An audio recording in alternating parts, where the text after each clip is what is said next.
Penggelapan dana masyarakat oleh kelompok tani di desa Sungai Bungur. Alhamdulillah sekarang sudah ke tingkat sidik, jadi sudah ada mengarahkan ke tersangka. Jadi artinya nanti saksi-saksi dan sinkronisasi dengan barang bukti, mungkin terlapor akan dilakukan penindakan secara hukum.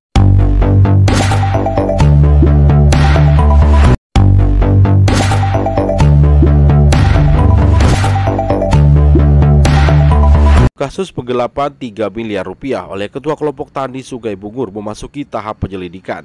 Kepala Desa Sungai Bungur Tabid SE didampingi oleh penasihat hukumnya Dian Burlian SHMH resmi melaporkan kasus dugaan penggelapan dana oleh Ketua Kelompok Tani Sungai Bungur ke Polres Muaro Jambi.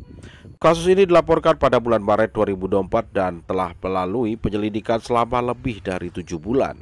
Dian Burlian mengungkapkan bahwa penyelidikan kasus ini akhirnya mencapai titik terang setelah dilakukan gelar perkara, di mana ditemukan cukup bukti untuk melanjutkan ke tahap penyelidikan. Kliennya, Datuk Kades Sungai Bungur, diperiksa oleh penyidik sebagai saksi korban atas dugaan penggelapan dana kelompok tani yang melibatkan sekitar 3 miliar rupiah. Kasus ini berkaitan dengan uang hasil penjualan buah dari lahan seluas 225 hektar, di mana lebih dari 300 kepala keluarga seharusnya menerima 1,9 juta per tahun. Namun uang tersebut raib tanpa ada kejelasan. Ketua kelompok tani dan pengurus diduga menghabiskan dana tersebut. Sebagian diantaranya dipinjamkan ke masyarakat tanpa kepastian pengembalian. Kepala Desa Sungai Bungur melaporkan kejadian ini atas permintaan masyarakat yang merasa dirugikan. Dian Burlian berharap agar kasus ini segera diselesaikan dan bisa masuk ke tahap P21 untuk proses pengadilan disengketi, sehingga ada kepastian hukum bagi pelaku dan keadilan bagi masyarakat yang dirugikan. Bulan 3 April lalu kita telah membuat laporan pengaduan terkait dugaan penggelapan dana masyarakat oleh kelompok tani di desa Sungai Bungur.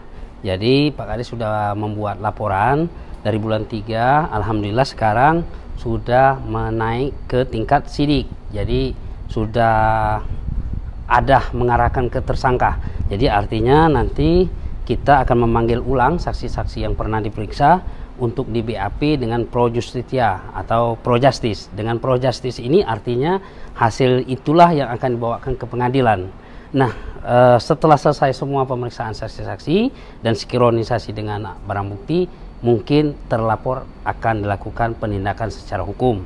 Karena dalam hal ini pasal 72 ataupun nanti 374 dalam arti kata penggelapan dalam jabatan, maka itu bisa ditahan walaupun ancamannya di bawah 5 tahun. Kalau upaya untuk sampai kepada penahanan mungkin tinggal pemeriksaan saksi-saksi yang pernah diperiksa. Mungkin ada 5 orang atau 6 orang saksi yang diperiksa, nanti akan diperiksa sebagai pro justice untuk memastikan akan dibawanya ke pengadilan perkara tersebut.